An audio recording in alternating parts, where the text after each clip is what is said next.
Hey,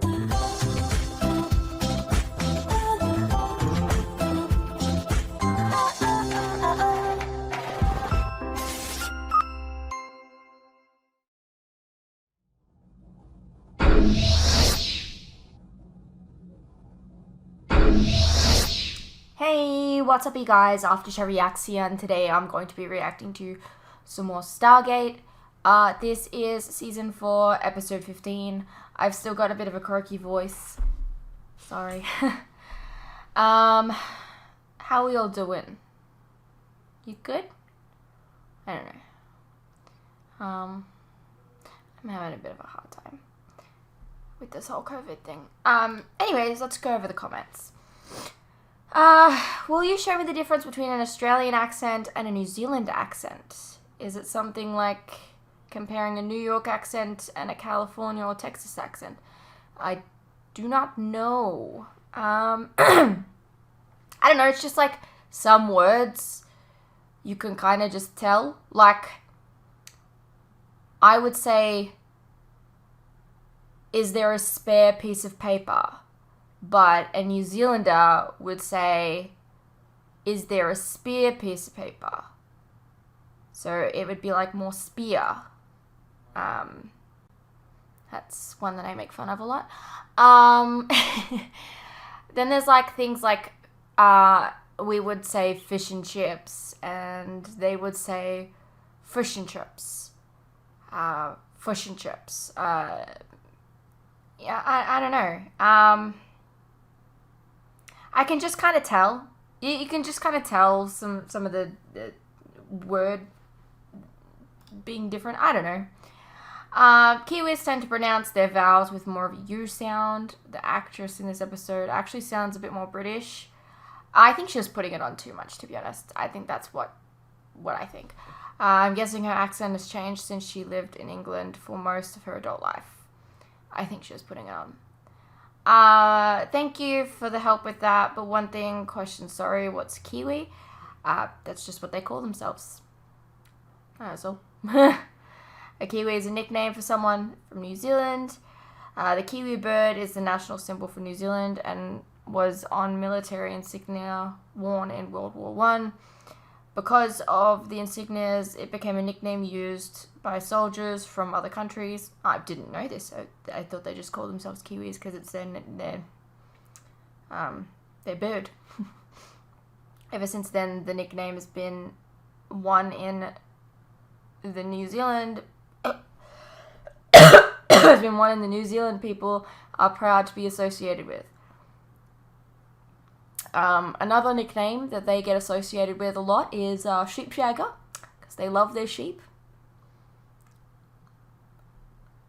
But I have to be honest with you, the only New Zealanders like that I've ever met don't actually like sheep, so it's kind of weird that that's a common joke made. I guess it's kind of like the common joke about, you know, a dingo eating a baby, or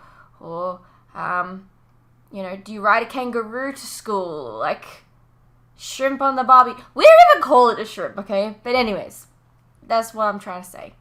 Anyway, a majority of New Zealand residents call themselves either Kiwis or NZers. NZ, like NZ. I don't know. I've never heard a single Kiwi person call themselves NZers. I don't even think we say Z. I'm pretty sure, like, I'm not New Zealander, but I'm pretty sure that we all call it, we say Z. I don't know. I don't know. Yeah. To answer your question, vibrating beds and chairs work to relax tense muscles and relieve pain. The reason they had them in hotels and motels is because it was often people on long road trips that stayed in those places. If I had to guess, they probably had vibrating beds in other hotels for other reasons. Yeah, see, that's what I'm curious about. Like, how would that work? Like, realistically, if you were to use vibrating beds for, like, kinky means, how would that work? You know?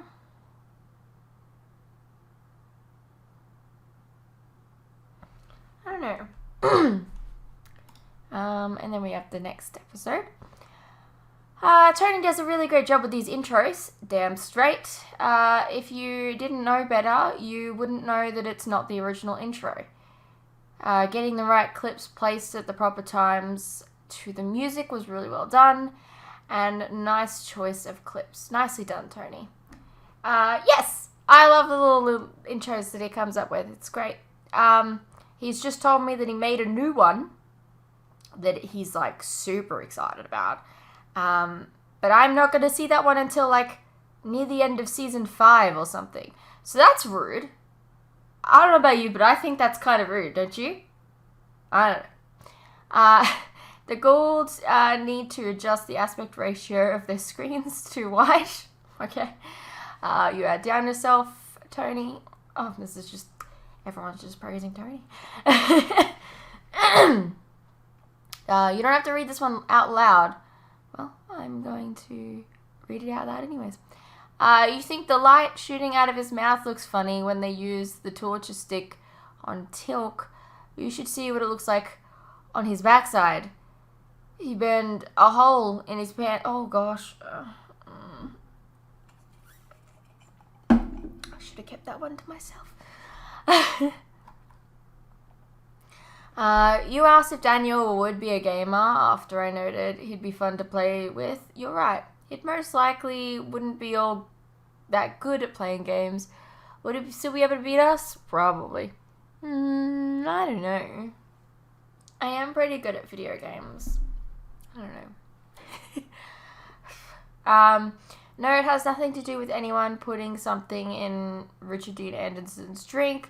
It's just him putting his own little humour into the show. BT dubs, I forgot to explain. O'Neill's mention of magnets being behind techie stuff was based on a writer... I have hair in my mouth. On a writer being asked how tech on his proposed episode pitch worked, and the writer went, magnets? Okay, I replayed this scene a bunch of times now, and I can't seem to figure out how you think Daniel's professor was Australian. He didn't have an Aussie accent at all. Unless I see it during the edit, it wasn't mentioned in that he was from Australia either. Added after editing. Yeah, no, he's not speaking with an Australian accent at all. In fact, I just googled it. Dude was born in New York. That's about as far from Australia as you can get. I mean, at least we found out... unless we found out the only foreign actor who ever successfully faked an Australian accent, but I very much doubt that it'll ever happen. Are you sure you're okay, Fritz? You seem to be hallucinating. You know what? Screw you. I swear this guy had an Australian accent. I mean, it's possible that maybe I just imagined it. Let's find out.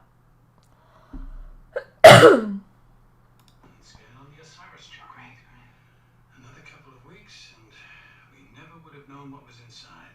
Well, we could always break the seal and take a look. Stephen, what are you doing here so late?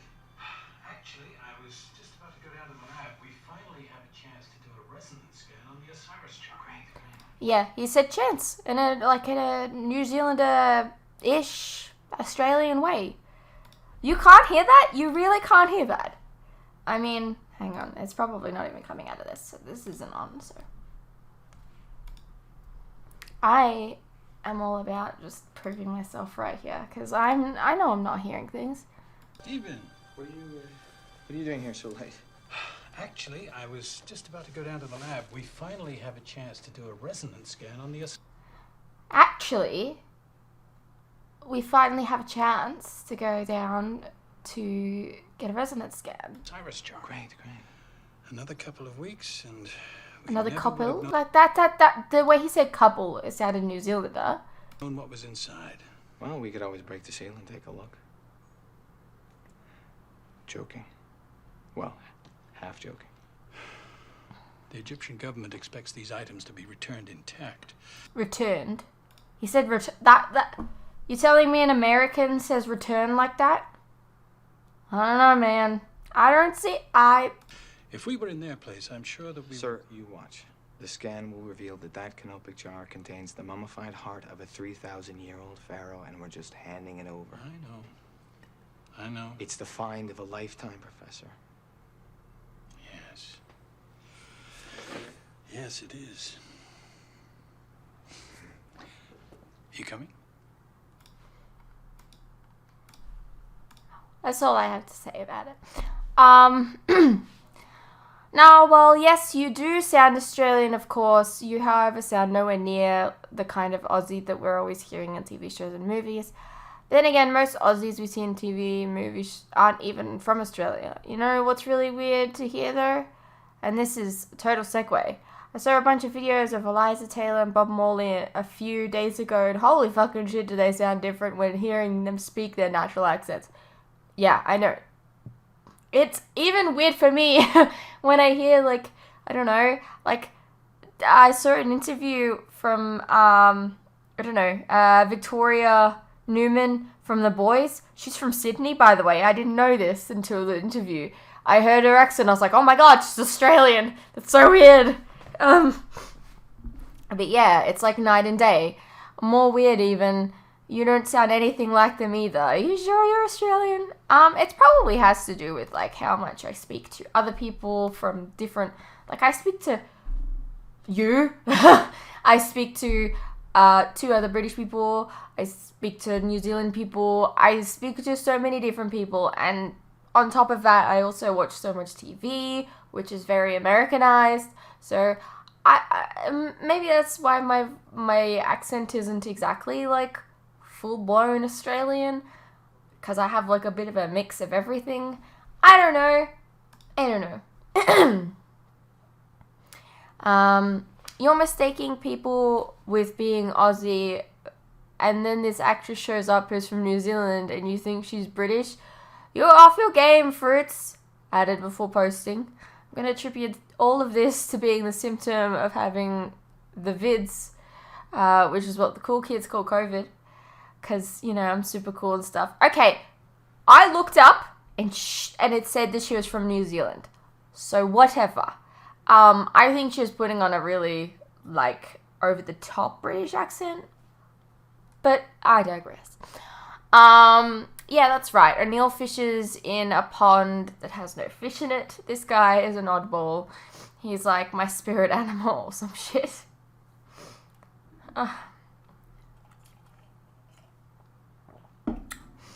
The angel intro. Nope, not planned to coincide with the appearance of that dude. You're welcome. That one was me messing around in Vegas for a while and just figuring shit out. Turns out I can do stuff in Vegas that I previously thought only possible in After Effects.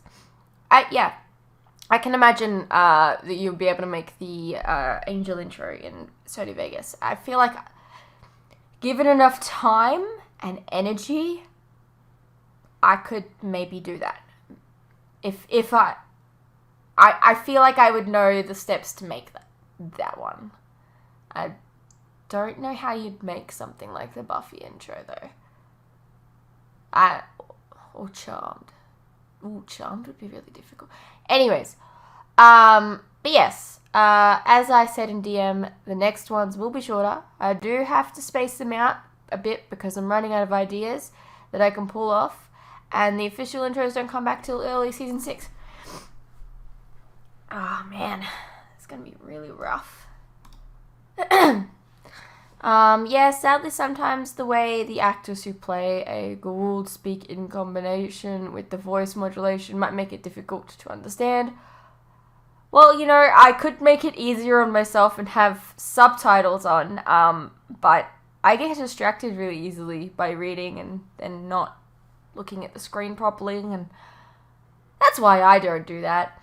Then again, I could be mistaken since I watch all of my own shows with English subtitles on the off chance I don't understand what's being said or whatever, why English subs and not Dutch subs, because Dutch subs suck.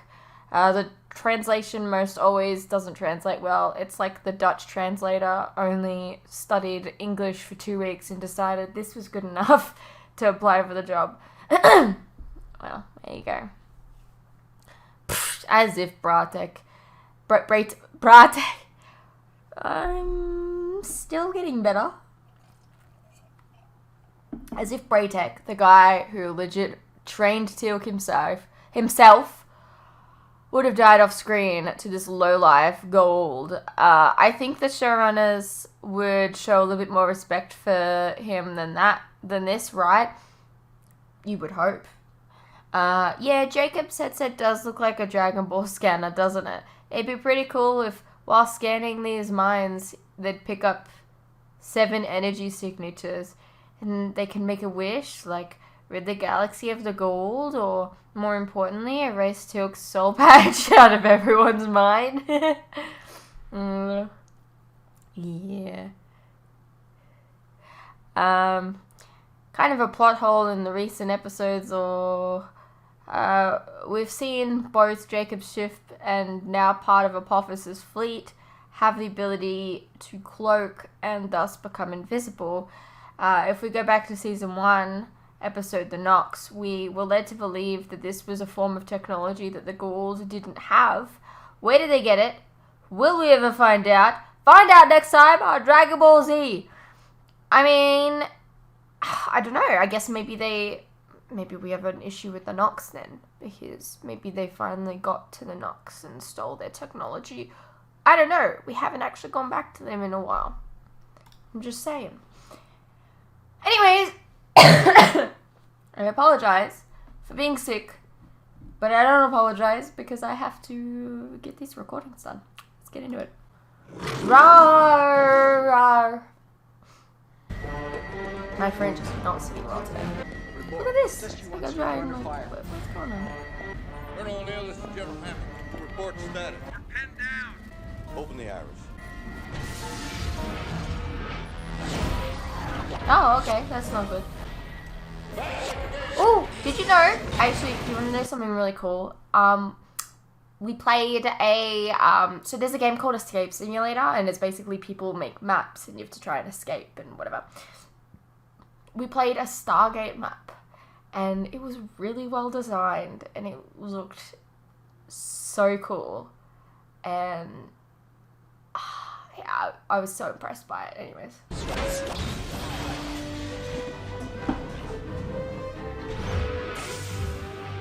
Essentially, we were ambushed on the way back to the gate. We almost didn't make it out. If you had delayed much longer, you wouldn't have. I was about to close the iris. Well, considering the SGC was taking fire, I'm kind of glad you waited as long as you did, sir.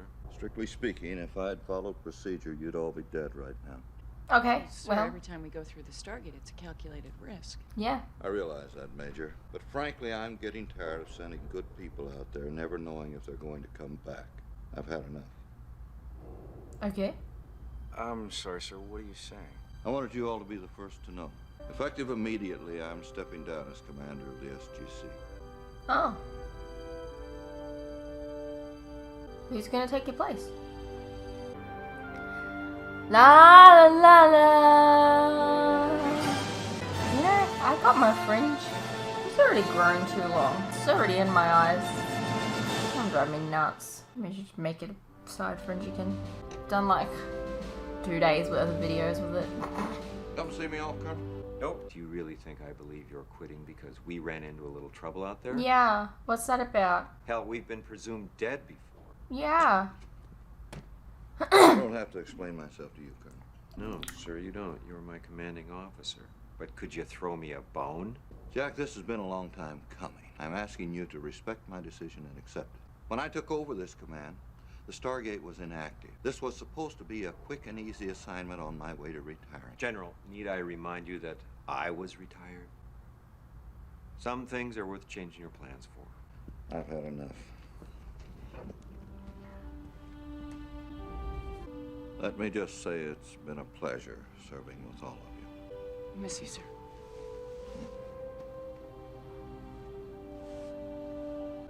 It won't be the same without you, sir. On Chula, Grabs him and kisses him. In the field of battle, it is customary to sing a song of lament. Go on, Fortunately, Teal'c. you are not on Chulak. Lay a sloppy one on him. No?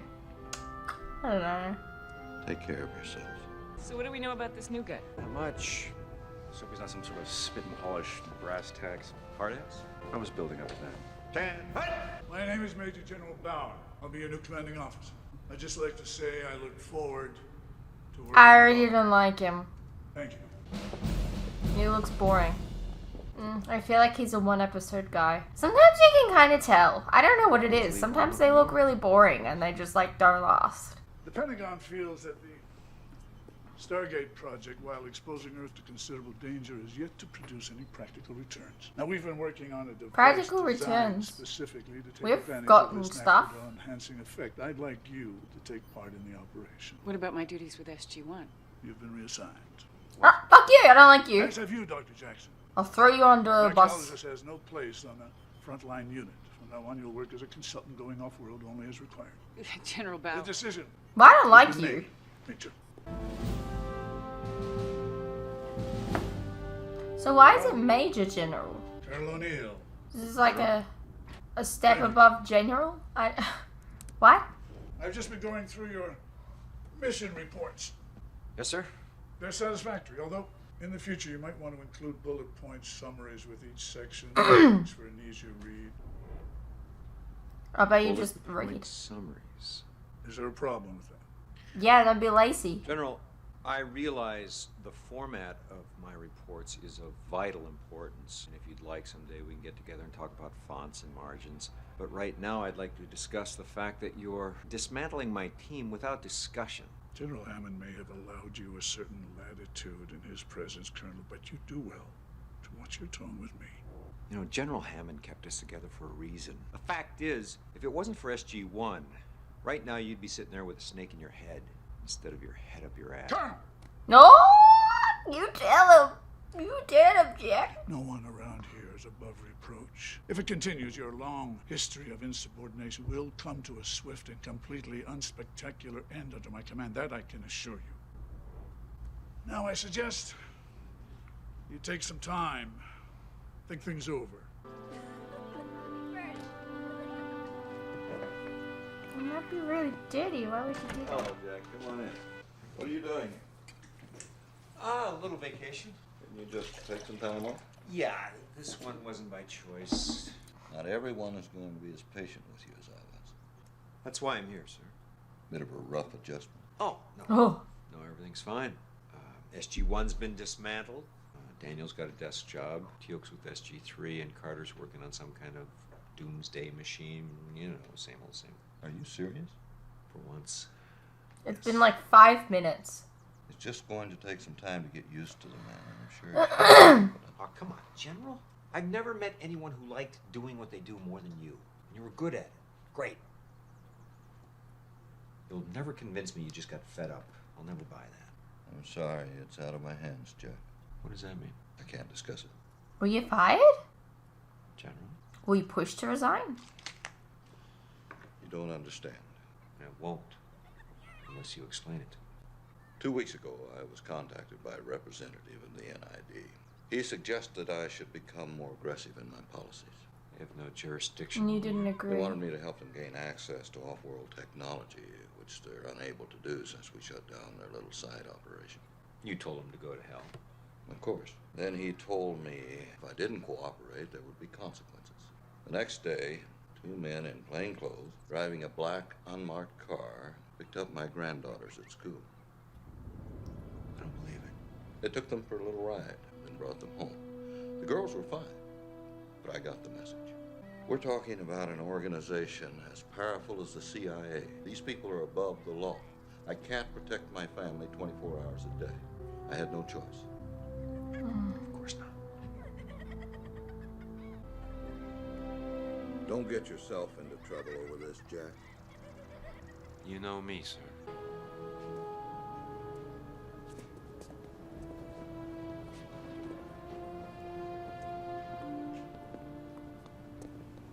Maple? Yeah. Jack on the hill. Alright, well this confirms that they knocked him off.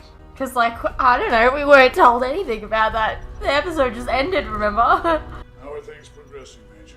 Well, the hardware is almost ready, but the problem is the ratio of naquita to lithium hydride. According to my calculations, we don't have enough weapons-grade material to complete the bomb. Then we'll just have to get some more. Sir, we're talking about refined naquita. It's extremely rare. Not on P3S452. General, that planet is a Goa'uld stronghold. I realize that. I'm confident a well-armed strike force could get the job done. I feel like you don't know anything about the Goa'uld, but alright. Well, nice of you to come by. I don't get a lot of visitors. I find that hard to believe. In my line of work, people don't exactly stick by you through thick and thin. Most of my associates are busy trying to forget they ever knew me. Your former associates are why I'm here. You're causing some problems for a friend of mine. General Hammond. What do you know? Why should I tell you? Because I can help you. I've been convicted of treason. What can you do? Air Force One and I go way back. I suppose I'll have to trust you. I wasn't going to say it. It's really very simple. When you shut down the off-world operation with the second gate, you cut off the NID's access to alien technology. That's when they sent you to work for the Russians. The Pentagon forced the Russians to deep six their gate in exchange for continued sharing of information and technology. We have the only operational gate. Exactly. The NID thinks Hammond and the policies that govern So the Stargate wait, program they just explained what happened to the gate, but I don't know what that was. Our They guys deep burned 6-9'd it? What does that Truth mean? is, I don't know. You're facing the death penalty. The best I can do is put in a good word. You'll have to do a lot more than that. I can get you the information you need. Dude, you're gonna die. Proof of certain Take what you can influential get. people's involvement with the NID. Keep talking. You want hard evidence? You're gonna have to get me out of here for a few days. Receiving transmission, sir. It's SG-3's iris code. Open the iris.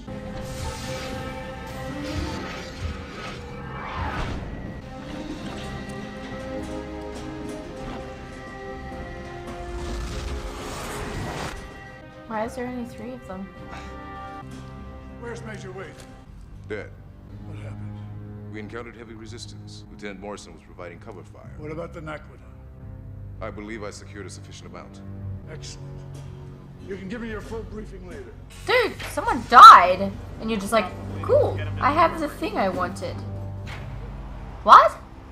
Have you heard of IKEA? You ought to feel privileged, Jack. No one, not even NID, knows about this place. Charles Bliss? Now you know one of 100 names I go by. Well, I see you're on that Random famous mustard? beer and mustard diet. How's that working out for you? No, thanks.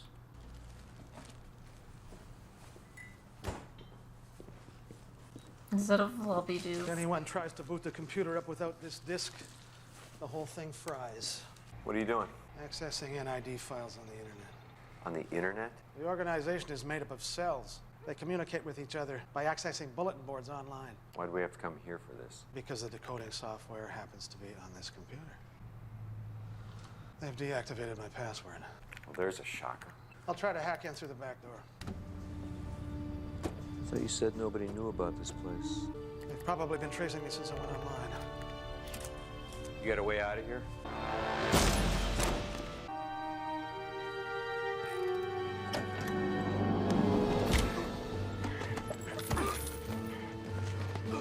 Nice. And a nice try to you. We're ready, sir. Prepare to send them on through. Yeah, Daniel. How are things at camp? Not good. General Bauer's testing his new naquita bomb. He's taking shortcuts which Sam thinks could be disastrous. Well, Mayborn claims he doesn't know whether Bauer's in with NID or just a gung-ho patsy. Yeah, well, either way, he's dangerous. Well, hang in there and do what you can. I'll check back. We have to stop the test. Why is that, Doctor? The aerial survey shows evidence of an old Goa'uld mining operation. Now, even though it's probably been shut down for several thousand years, there could still be significant amounts of naquita present on that planet. Our soil samples indicate only minute traces. Geological survey I read said there was none.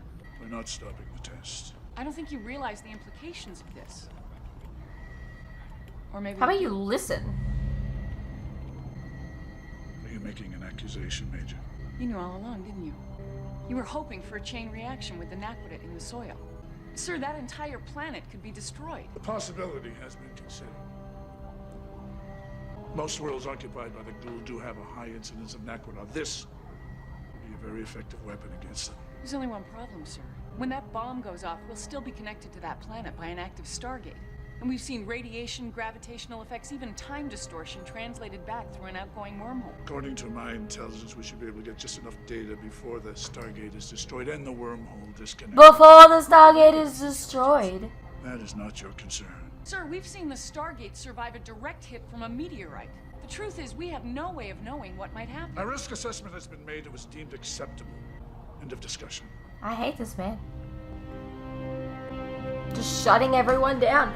Oh, into discussion every 5 seconds. Why?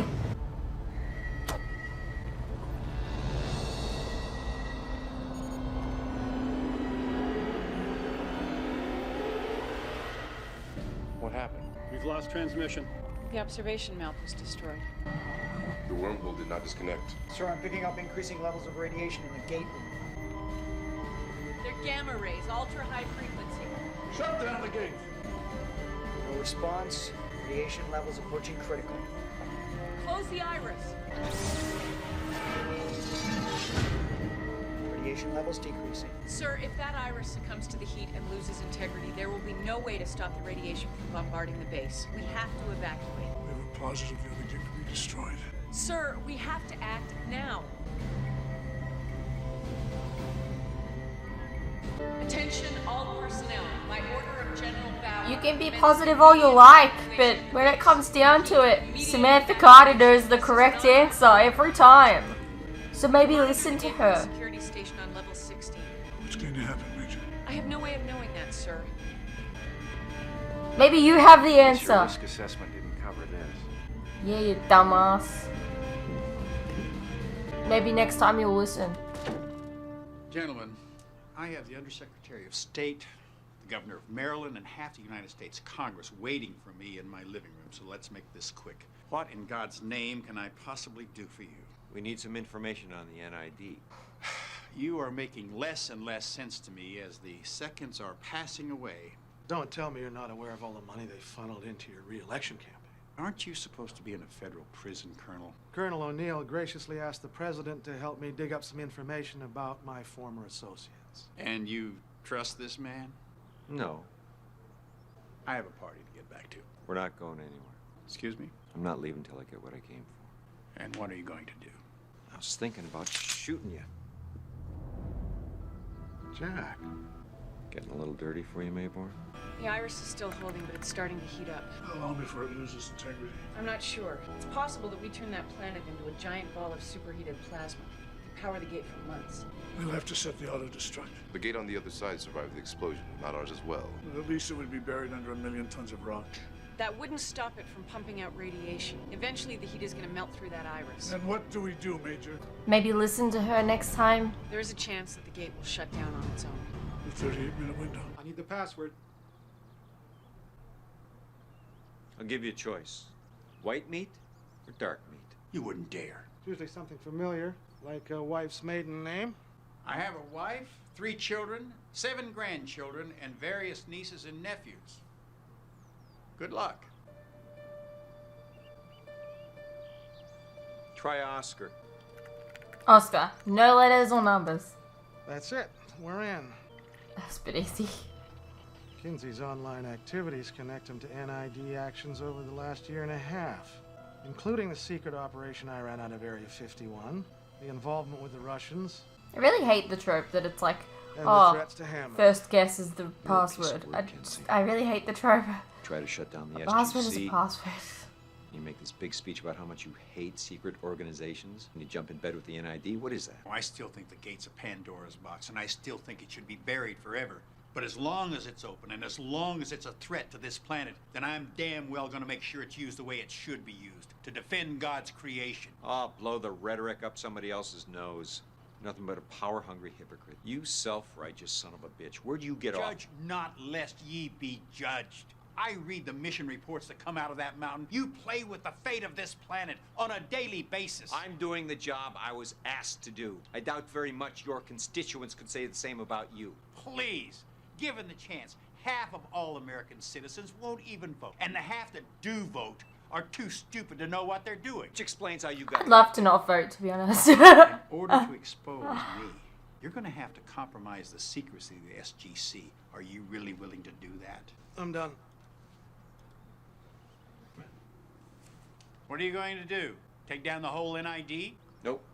Here's the deal. Get them to reinstate Hammond, or this disc goes to the press. It'll never see the light of day. Well, I really don't think you'll see the light of day if your secret friends find out you were the weak link. You learned to play hardball pretty fast, didn't you, Colonel? I had a good teacher. Trouble, Jack. Who made the call? Your wife? Give me the disc. And you might just get out of here alive. They won't come in here with the group he's got downstairs. But we still gotta get out.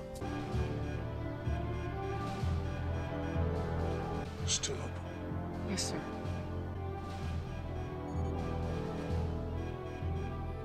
Well, there's no point staying here. I'll inform the president from the surface. Yes, sir. I'm sure it'll be much safer up there.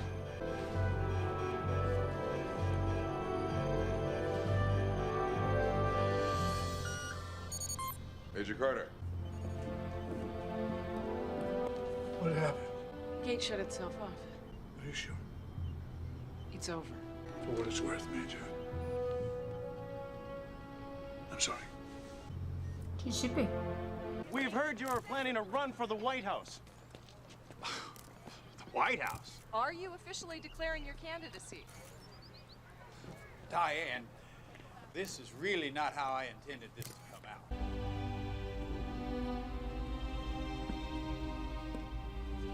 I mean, I feel like you'd still have the looming threat, Jack, like come worry about your grandchildren, but Good to have you sure. back. Thank you. I hear I missed quite a bit of excitement while I was gone. You'll have to ask Carter about that, sir. Jack, what do I owe you for this? Well, nothing right now, but one day I may ask you to buy back my soul.